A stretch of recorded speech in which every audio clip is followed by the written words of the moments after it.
name is Erwin Singh Bagri. I'm the president of the Sikh Student Association at the University of Illinois. Our organization primarily volunteers, and we've also done group presentations and discussion panels with various organizations, especially Interfaith in Action.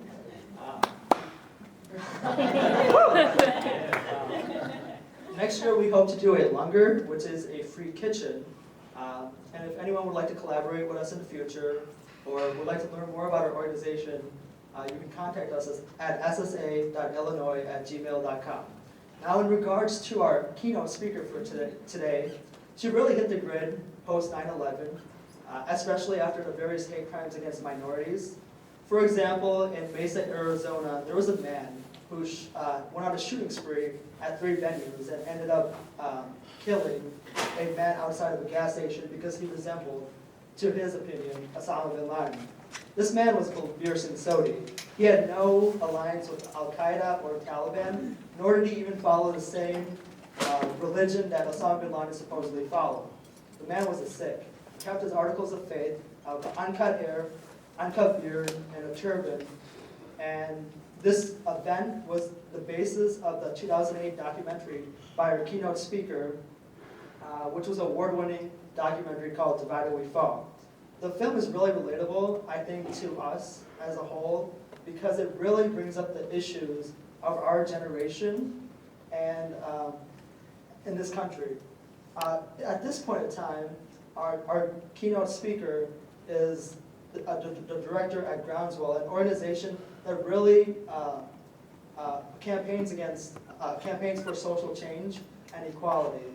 So on behalf of Interfaith in Action and the Sikh Student Association, I proudly present Valarie Kaur.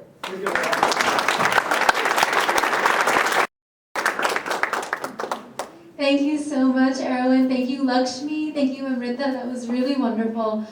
It's an honor to be here with you this morning. I'm really excited to talk with you and to share with you. I know that you have just come out of a weekend packed with conversation, packed with dialogue, packed with speeches all about the importance of interfaith cooperation. And as you leave today, as you board the bus back to your campus or walk across campus to your dorm room, you might ask yourself the question, now what? For what? You are persuaded by the importance of interfaith cooperation, but how are you going to let it change your life? I'd like to share with you this morning my journey to answer this very question. It's a journey that spans 10 years. And the first part of my journey really took me very deep into storytelling, the power of storytelling. Storytelling to break open hearts and minds, to make us human to one another, stories to affect social change. The second part of my journey took me deep into advocacy, how we can fight the good fight well. And I'm not going to give too much away. I'll come back to that formula, storytelling and advocacy. But first, I want to start at the very beginning. So my journey began 10 years ago in the crucible of crisis. I was 3,000 miles away from ground zero, but I found myself crumbled on the floor of my parents' bedroom, watching the towers fall over and over again. And then the image of Osama bin Laden, our nation's new enemy. A beard, dark skin, a turban, and it just took seconds before I realized that our country's new enemy looked like my grandfather, looked like my cousins, looked like my brothers. And even though my family had been settled in California for 100 years, my grandfather had sailed by steamship from India to settle the dry valley floor of California's Central Valley. We had long, ancient roots, it seemed, in Californian and American history. But in that one instant, we became terrorists in the eyes of our neighbors.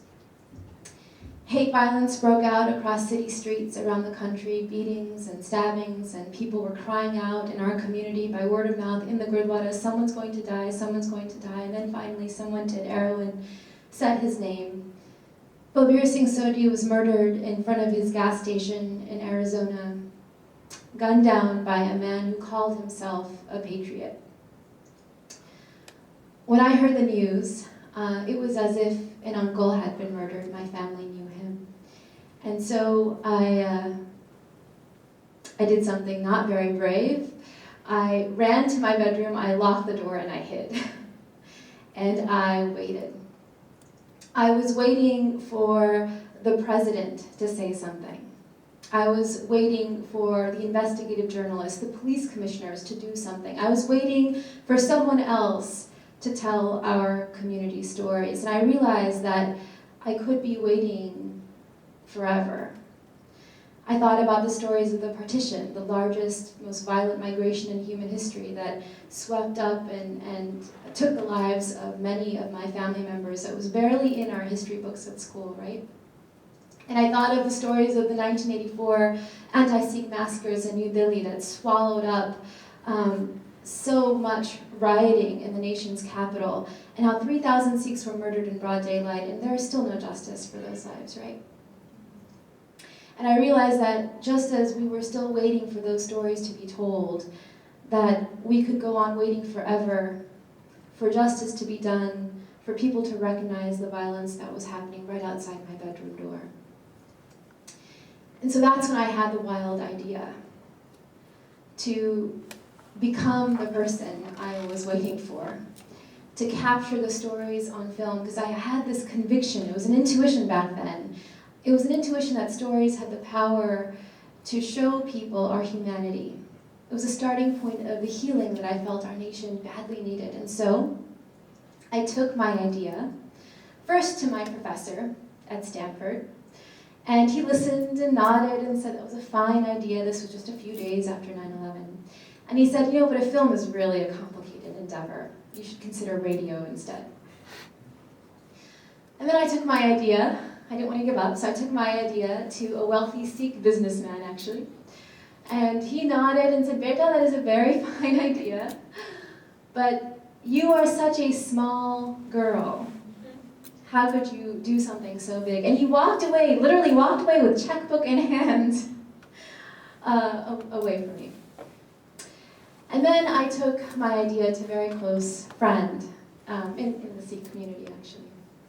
And he listened and he said, Valarie, girls in our community really don't do this kind of thing. You just want to be a man, but you're not. You're not. So I, despondent, took myself to the only place I knew to go, and that was a Gurdwara, a Sikh house of worship. I sat and I prayed and I meditated, and then I walked the Langar Hall, the free kitchen. And I looked up at the portraits on the wall, and I saw all of these beautiful images of the saints and warriors in our faith. Here was the image of Guru Nanak holding up one finger, the founder of the faith that Amrita told us about. God is one, he preached on the countryside. Just beautiful. And then there was the image of Guru Gobind Singh, the warrior. He really encapsulated the ideal of the Sikh faith of becoming warrior saints, to be so devoted to God, but then to be grounded on the earth, to walk the path of a soldier, to fight for justice. And there he had a sword in his hand. Guru Gobind Singh Ji. Just magnificent. And then there was the image of Baba Deep Singh, who was fighting a great battle, and when his head was chopped off, he kept fighting with his hand wrapped around his head. I mean, these incredible Sikh history is just soaked with stories of battle and martyrdom and sacrifice. It's a martial history. It's a warrior history, but it's beautiful if you've grown up with it and understanding that there's a way to fight for justice. They fought for justice. It's time for us to fight. And I said, yes, this is why I wanted to fight for justice. This is what inspired me. But then I asked myself, where are the women on the wall? And I saw them, behind me, and we'll see if you can see them too. Here is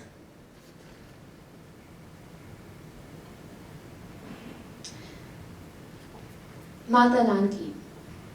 She was the sister of the first Guru. And some people say that she was the very first Sikh. The Sikh means disciple. So she was the first one who was devoted to her brother. She supported her brother since they were children into their old age. So lovely. And here's Mata Kivi. She was the wife of the second guru, and they said that she was the one who first established langar, was able to serve people through cooking food and serving them as they all sat and they listened to the guru preach. Wonderful. And then there's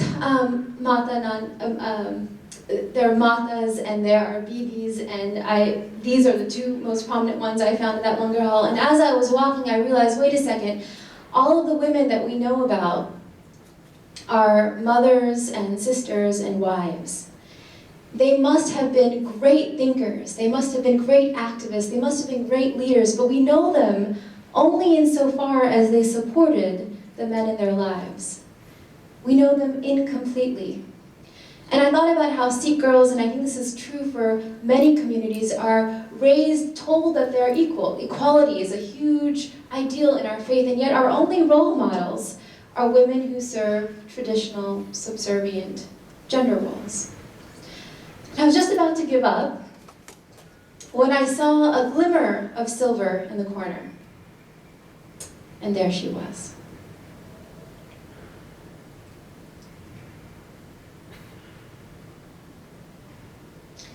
Oh, she's so close. 1 second. She's here, she's here. And I so much want you to see her. Look at that. It says her name. But how symbolic that you can't quite see her picture just yet, right? This is my experience.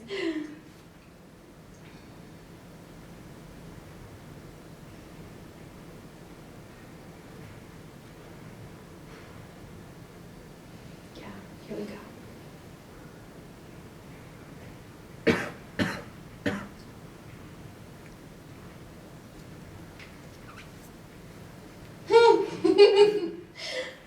And that's not her.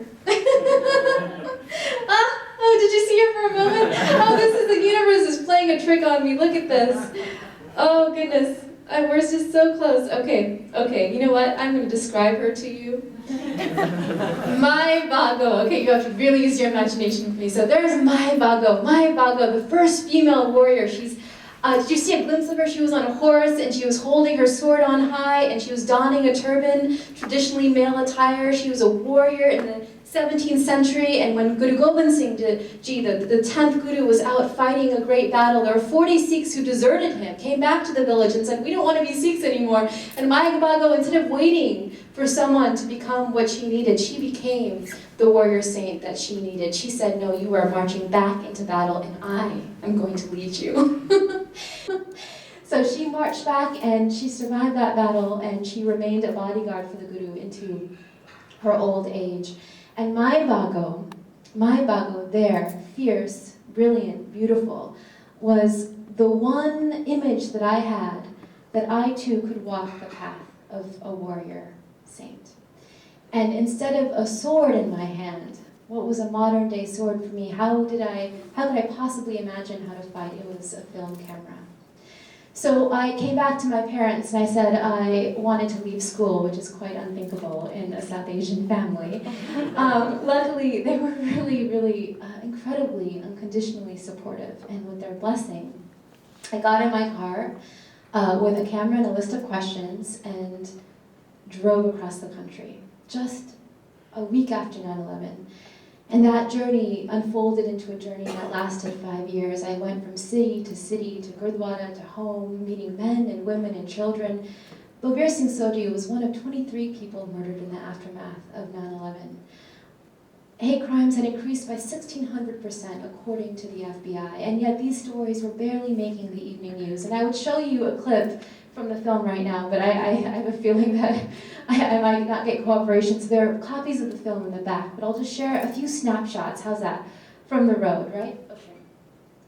So I remember standing at Ground Zero, and the rubble is still smoldering, and I'm with Amrik Javla, who's a young, turban-wearing Sikh man with a strong Brooklyn accent. And he talked about how that morning he was running with thousands of others from the collapsing towers, and he pauses to catch his breath when a group of men across the street turn to him, point at him, and say, hey, you effing terrorist, take that turban off. And Amrik found himself running for his life the second time. In 15 minutes, he barely escapes. This was before bin Laden's picture was ever on the TV set, which makes you wonder about the stereotypes lurking beneath the surface all along. I'm standing in a small bedroom in Queens with an old man who looks like my grandfather lying on the mattress on the floor, moaning and groaning in pain. Vaheguru, he says over and over again, God's name. It had been 3 weeks since they had beaten him badly with baseball bats on the afternoon of 9/11, and yet he still could not move. He died a few months after we interviewed him.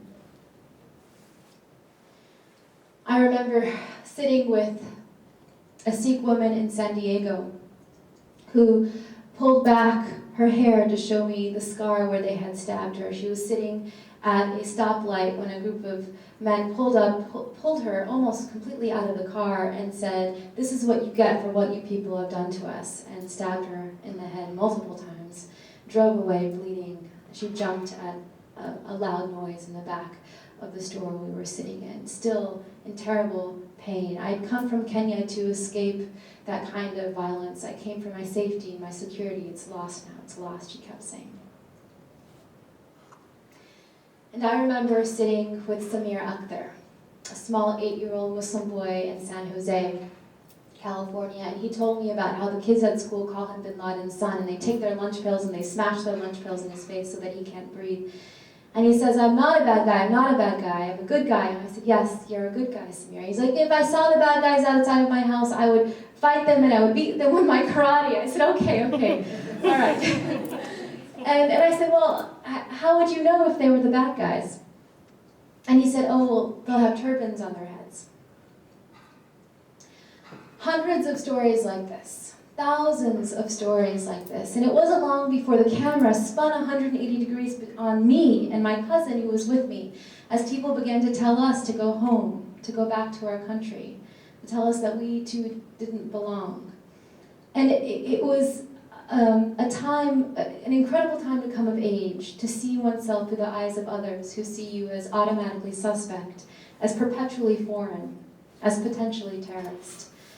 And it was a dark, dark moment in the journey when I finally decided I needed to travel to India to speak with the widow of Balbir Singh Sodhi, Joginder Kaur. And so I remember traveling through long open fields, and in the fields a village, and in the village a house, and in the house right in front of the door, there she stood, draped in white, the color of mourning, her dark circles under her eyes. She would just cry at the mention of her husband's name. And as I sat with her and as I cried with her, I put my list of questions down and I could only think of one thing to say. What would you tell the people of America? And I was expecting anger, I was expecting resentment, I was expecting something of what I was beginning to feel. And she said, "Tell them thank you." When I traveled to Phoenix for my husband's funeral, they came out in the thousands.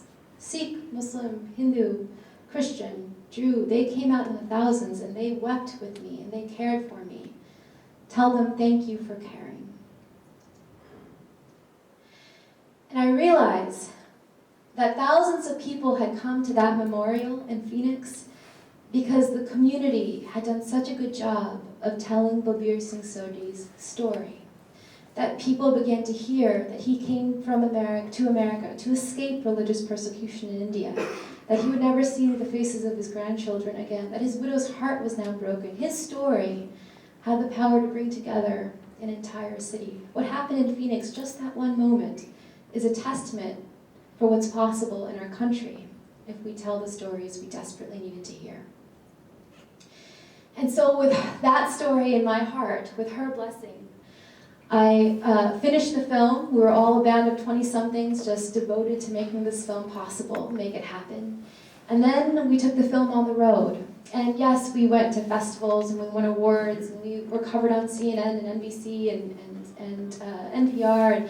But the most remarkable part of releasing the film was taking it from campus to campus, community to community. Over several years, I traveled to 200 cities around the country. Most of them schools, campuses, universities, colleges, hearing young people, college students, just like you. And something remarkable happened.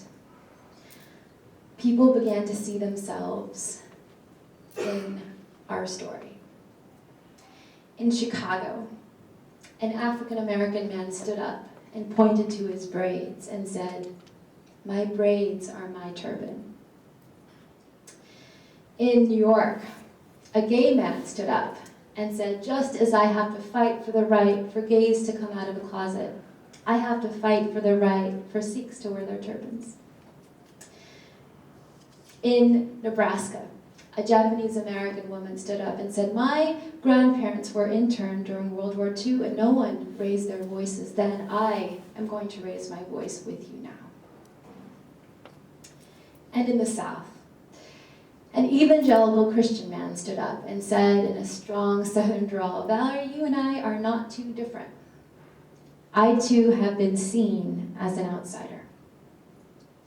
These remarkable gestures of solidarity, of recognition, made me see that we all share a common desire to be seen the way that we see ourselves. And we all at some point have remembered a moment where we have fallen outside of the mainstream, where we too have been seen as outsiders.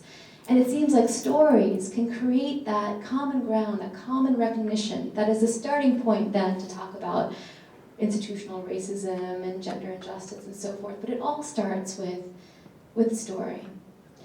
And as I was traveling, I began to realize that this is something that our generation already knows, that the importance of interfaith collaboration, of storytelling and dialogue is not really something that we have to strive for, that it's sort of a part of our daily lives for so many of us, that the millennial generation, those of us born in the 80s and 90s, I'm proud to be among that generation, even though you all are so much younger, our generation is the most diverse generation the nation has ever seen. That our circles of friends, both real, our communities real and virtually online, are more diverse and open than our parents could have ever imagined. That the binaries that we've inherited, conservative versus liberal, religious versus secular, black versus white, even man versus woman, that those don't really match up with our hybrid identities, with the ways that we come to experience and live in the world. And the research backs it up. Half of us are multiracial or non-white. Nearly all of us support interfaith or interracial dating. 6 out of 10 of us believe that immigrants strengthen the country. 2 out of 3 of us have a family member who belongs to a different religion.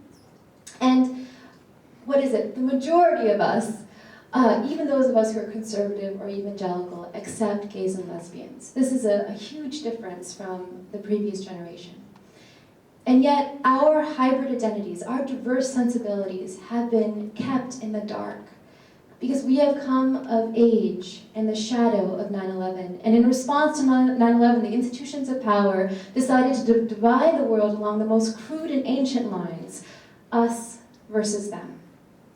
We came of age in the shadow of catastrophe, not just 9/11 and its aftermath, but the genocide in Darfur, Katrina and its aftermath, the war in Afghanistan, the war in Iraq, a punishing economic recession, and even after the election of President Barack Obama, a loss of faith in our political system to affect hope and change.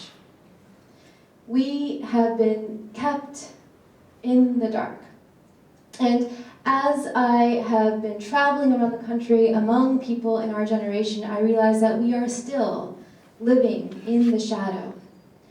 I thought about how Guantanamo remains open, holding people indefinitely with darkened skin like mine. I thought about how climate change is upon us, how my friends who love people who of the same gender whether they're gay, lesbian, trans, bi, or queer, are still struggling just to be seen as human beings. I thought about how racial profiling is such a problem, especially for the Trayvon Martins in our lives and in the world. And I thought about how Sikh, Muslim, and Arab Americans are still profiled by the government, still profiled on city streets, and in some cases still gunned down in the same way Bhavir Singh Sodhi was gunned down. And all of this came to a head for me when I found myself locked behind bars in a detention center in New York City, wrongfully arrested for filming a protest, holding my dead wrist on my chest after it had been badly twisted by an officer.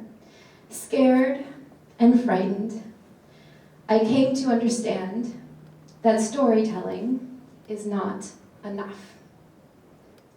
Storytelling wasn't going to get me out of that cell.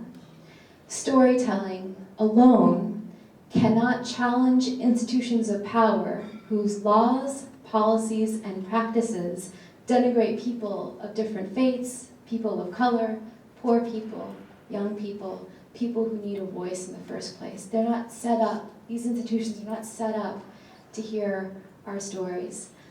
I came to realize that the question, now what, for what, was upon me. And that's when I went back to the invisible image of my buckle. And I thought, well, maybe it's that I have to find another sword, a different tool to fight the good fight. Maybe it's that I need to delve deep into advocacy. And so that is how my second part of my journey began into advocacy. And in this modern day, the way that I solved that question for myself was by going to law school. So, are you ready for the second part? Okay. Law school was not easy for me. Let's start there. Law school was, studying the law was like drawing close to a language of power. A language of power that sought to colonize other ways of knowing and speaking and reasoning. And every time I lifted up the casebook and read about a legal case, I noticed that the people who bear the consequences of the law, who live out the brunt of the law, their faces and voices and stories were missing. That the religious and the racial and the ethical and the class dimensions of those stories fell outside the margins of the page. And how legal analysis is set up not to recognize my voice. Walking down the hall, I remember looking up at the portraits, and they weren't these portraits. They were portraits of judges and justices, all white, all very male, all in their black robes. And I was thinking, God, I am so different from them in being and breath and in experience. And yet I am here. I am here. And my greatest accomplishment that first year of law school was keeping my own immoral imagination intact. I had to remind myself that I came to sit and study power. And that's what I did. I spent a summer in the US Senate, working on the Senate Judiciary Committee, noticing how the nuts and bolts of power worked. I spent time in the courtroom with a judge, thinking about how to file a suit on behalf of immigrants who were swept up in immigration raids, arrested in their homes in 2007 at the hands of the US government.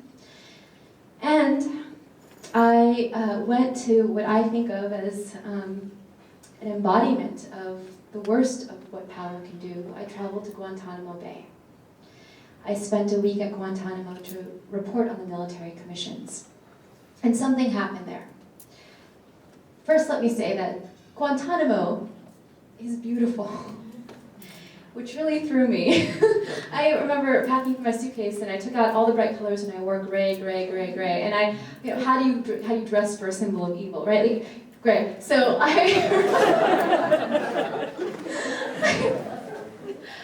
got off of that plane, and I walked thinking, oh my God, I am so out of place. I mean, great wide blue sea, rolling green hills, beautiful beaches, an open, expansive sky. Guantanamo is beautiful. And then downtown, there's the McDonald's and the Irish pub and the tennis courts and the luxury apartments. And then just over the hill, away from view, is the detention center, where they hold darkened bodies for years without end, without conviction, without trial, sometimes tortured, sometimes ending in suicide. And yet here is an entire culture to make that feel normal. I was there to report on the military commission hearing of Omar Khadr. Do you remember Omar Khadr? The citizen, a Canadian citizen who was caught on the battlefield in Afghanistan at 15 years old, put into Guantanamo as a kid, came of age inside of that cell. It was a big deal for any prisoner at Guantanamo to appear before a judge, even if it was a military commission. But as I sat there in that kind of makeshift courtroom, and there he was in front of me, the only thing that he said in that hearing was his own name. And as I sat and I thought about how young he was, I then looked over and I realized that the guards who were holding him on either side were also young. They were 18, 19, 20. And I realized that myself as a student, come to observe the spectacle, was also young. So the prisoner and the guards and the one who was asked to witness were all young, that we all inherited a system not of our own making, that this is how power works. It is thrust upon us. These systems are thrust upon us. When I felt that, I left that courtroom after the hearing and I escaped to the shore and I stood on that beautiful beach and looked at that beautiful ocean and thought, I am so very far away from home. I felt myself to be standing at the corner of this little island, so far away, and I realized that, the Bush administration sent their so-called enemy combatants on this particular island so that we could not hear them, so that we could not see them, so that we could not even know their names, let alone their stories. And at that moment, I thought about how law is perhaps the place where we are called to break open those institutions so our stories can in fact be heard. That the logic of power, the language of power, makes it so that activists in every single generation before us have had to expand that language, words like equal protection, words like due process, to include more and more notions of justice, mine and Omar Khadr's. And that advocacy is really wielding the law and our claims to the law to expand what we understand as justice, wielding it like sword and shield. So in all of this, I thought, what is the role of faith communities? And I thought of how Martin Luther King always stood up to say, what Hitler did, remember, let us never forget that it was all legal, that I will not follow any law that I don't feel is just, that he looked to his God and his conviction to expand his understanding of the Constitution and constitutional interpretation, and that's how he led the March for Civil Rights. And so with that question, what role can faith communities play in entering the courtroom, entering the military base, entering the Senate with our own understandings of what is just, of our own stories that have not yet been heard? That was the question that was upon me. And I got a chance to find out. I got a chance. That's the last thing that I did in law school. In February of 2009, I was called to a meeting in the basement of a church, a Catholic church, just down the street. And as I sat at that meeting, I looked around at the priest and the nuns, and then all of these Latino families with their kids on their laps. And the priest opened up the space for people to tell their stories. And at that moment, we had men and women pulling back their sleeves and showing their scars of how they had been beaten and harassed and profiled at the hands of the local police. And then when I naively said, well, why don't you just tell your stories in the public light? They said, how can we? It's too dangerous. We're too vulnerable. And you can imagine the threat of deportation was always on the tip of the tongues of these police officers. And so at that moment, the priest took out like a big piece of paper and said, "Who has the power in this town? Who has the power?" And people yelled out, "The police have the power." Well, yes, that's right. The mayor has the power, yes. The commissioner, okay, that's right. And finally, this one voice in the very back of the room said, "Dios, God." And then everyone's like, "Oh, God has power." And the people have power if they're together. This is what the priest was teaching them.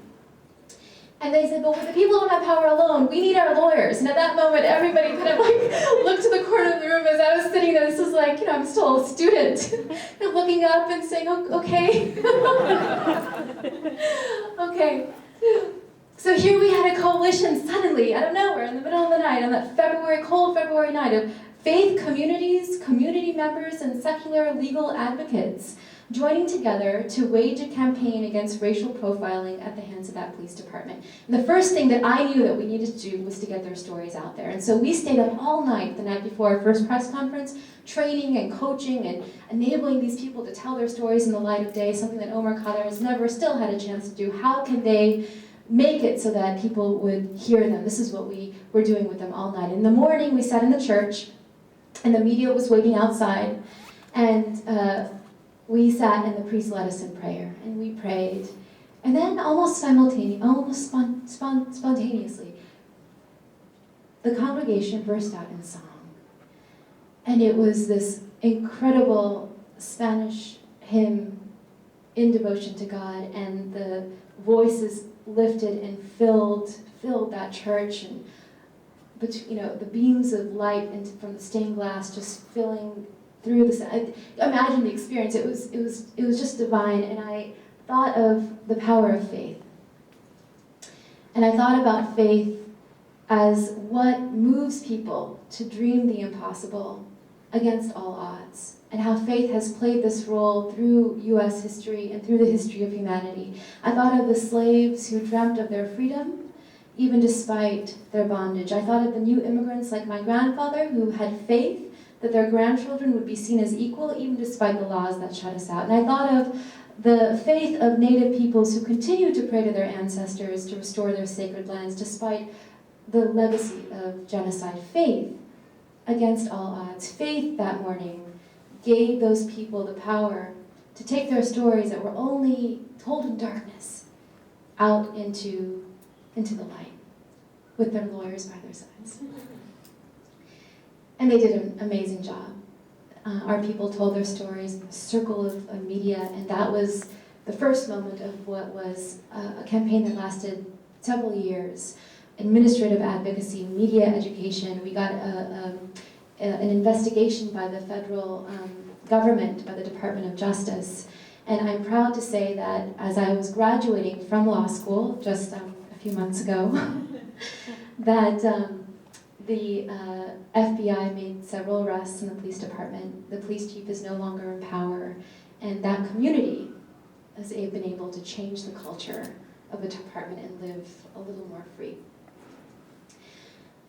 So that really brings you up to present day, almost. And this is, I'm going back to remember what I said at the very beginning about my journey, storytelling and advocacy. So I'm now standing before you with this conviction. There's no journey that can be boiled up into a simple formula.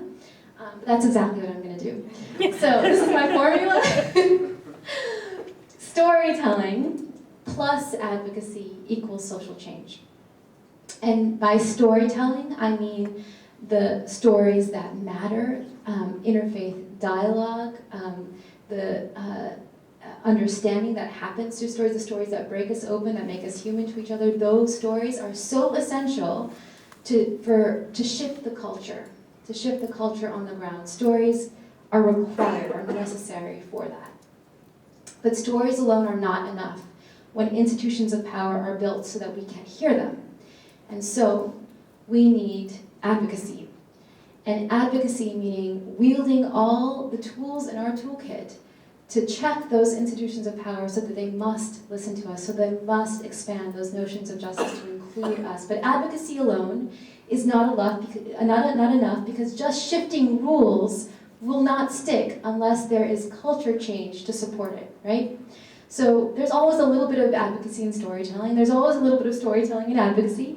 But I think what we need is very conscious marrying of the two. Really deep commitment to storytelling for culture shift and advocacy for rule shift in order to produce lasting social change. And that brings us to us here in the interfaith world. Since the civil rights movement in America, the interfaith community has been really good at one of those two guests. Really good at storytelling. Really good at using dialogue and understanding to break down divides, right? But our generation knows that it's not enough, and we want more. And all we need to do is look around to know that we need more. Who are the voices of faith that we hear in the public square when we think about religion and politics today? Who are they? We can hear them, right? They are the faith leaders who use religion to restrict a woman's ability to care for her own body and reproductive life. They are the faith leaders who condemn Islam as a religion of the devil. They are the faith leaders who condemn those who would love people of the same gender as sinners. These are the voices who are in power now when it comes to voices of faith. That the far right, the religious right, has spent 30 years to make sure that they hold the monopoly over morality in the airwaves and the halls of power. And that they have built this infrastructure in order to make that so. So I'm here to tell you that it's time not to take religion out of politics. It's time to build a religious, social justice, multi-faith movement. That it's time to channel our interfaith dialogue and storytelling into direct action outside of the doors of our churches and mosques and gurdwaras and synagogues and even our classroom. That it's time to be daring and brave enough to say that to speak as people of faith on these very political issues. That it's time as people of faith to say poverty, climate change, economic justice, LGBT, that these are not social issues or political issues, that these are moral issues. It's time to become political. But not the kind of politics that makes us fall back on the left-right divide. I know that we're tired of that. I'm tired of that. The kind of politics that makes it possible for us to know that we can join forces with people who are different from us or who believe differently from us. That we are hungry for a movement that's not about a political party or a single issue, but a shared moral vision for a better world. All of that is possible. And what my journey has taught me is that the issues that I talked about in my stories, the hate crimes, racial profiling, Guantanamo detentions, immigration, gender justice, that these are not separate issues. That if you pull the thread of any one of them, you get all of the others. That we can no longer fight in siloed ways. We can no longer say, well, that's the women's rights movement, that's the gay rights movement. No longer. We have to recognize that all of these issues are bound up in one movement for justice across causes, across communities. We need to join forces in a single movement. And that is how Groundswell was born. So it is a social action initiative out of a seminary in New York City that's 200 years old, but committed to this vision. And our goal is really to produce campaigns that bring together Sikh, Muslim, atheist, humanist, Jew, you name it, together in bold collective action around progressive social causes. We are overtly political, but not by using religion as a way in, but by fighting in a way that deeply embodies our religious and faith convictions. We have a number of campaigns now. Our first campaign was about building a groundswell for racial and religious dignity. Our second campaign was about building a just economy, targeting the trafficking of kids on a website called Backpage.com.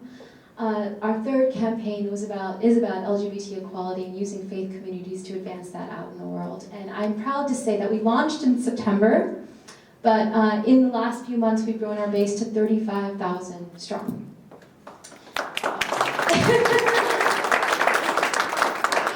And this is where you come in. We don't want to just be a few people in a New York office with a huge online database. My vision is really to seed local groundswells on college campuses around America. And the idea is that a local groundswell group would be a multi-faith group devoted to a social cause, and that you would pursue these campaigns with a deep commitment to storytelling and a fierce commitment to advocacy, to both. And if you would like, let's see, is Ross in the back? Do we have that sign-in sheet? Then would somebody be so kind as to tear off a piece of paper? Okay, thank you. Go ahead and write name, email address, and campus and zip code if you could. And if you're interested, please sign your name and we'll be in touch with you about starting something up. But whatever you do, and this is, I'm going to close now because you've been so generous listening to me. Whatever you do, whether it's a local groundswell group or something else, I want you not to let go of this question of now what, for what. And here are 3 insights that I've gained from my journey that might be useful to you. 3 lessons. Number 1, find your sword and shield. Find it. For me, my sword and shield were these degrees. I got my college degree at Stanford, I studied religion at Harvard, and I just finished my law degree at Yale. For me, these are not markers of prestige. They were matters of survival. If I were going to do the things I wanted to do, I needed to invest in the kind of training that I desperately needed. I needed to find my sword and shield. What is your sword and shield? What do you want to do out in the world? And what does that require of you? What can you invest in? What kinds of trainings? What kinds of competencies? What kinds of knowledge do you need to gain in order to fight well? And this is non-violent fighting, right? But it still means that you must be equipped. You must be equipped. So number 1, find your sword and shield. Number 2, go to your gurus. And gurus in the Sikh tradition are great teachers, right? So go to your gurus. For me, my Bhaga was a guru. My grandfather, my college professors, some of my deep, beautiful girlfriends. Go to your gurus, meaning create a network of people around yourself who are pillars of wisdom in your life, who you can go to. Because oftentimes if you're a young woman of color especially, but no matter who you are, if you're an interfaith leader, it can be very, very lonely. You don't have too many role models before you. So create that circle of people around you. Create your gurus, go to them, go to your gurus. And number 3, it's all seva. And this is what Lakshmi said so beautifully at the beginning. It's all seva. What is seva? Selfless service. I think of it as sacred service. So too often, for those of us, those people in the world, including many of us who are devoted to social justice, we think that it's all about the results, it's all about the product. And of course we have to care about measurable results, yes. But too often, the way we fight burns us out, right? Isn't that a common understanding that if you're, right, you're going to be burnt out in a few years, right? Then you're going to go to your firm and make a lot of money. No. 2 weeks ago, okay, you're going to keep hearing it a lot. And I'm telling you that it's a lie. It's a total lie. Because, and this is why. The way we fight is just as important as what we're fighting for. I'll say it again. The way we make change is just as important as the change we make. If we pursue social justice in a way that is full of fatigue, anxiety, stress, we are embodying the very dysfunctions we seek to heal out in the world. That if too often, especially for women and women of color, we must say that social justice will no longer happen on our backs or over our dead bodies. It doesn't have to be a joyless struggle. It doesn't have to be something that burns you out and into the ground, something that you perish over. It can be life-giving. It can be joyful, joy-filled. It can be filled with health and renewal as long as you are very conscious that the way you make change is just as important as the change you make, because it's all seva. It's all sacred service. Every step, every email that you write, from the speech that you give, to the email that you write, to the grant that you put forth, to the dialogue group that you lead, every single part of it matters because it has consequences out in the world. The externalities that you hear about are too often not thought of when we're doing social justice work. The way we fight matters. So those 3 lessons I leave you with. Number 1, what was it? Find your sword and shield. Number 2, go to your gurus. Number 3, it's all seva. I'm going to pause now. Thank you so much for letting me share my story with you this morning.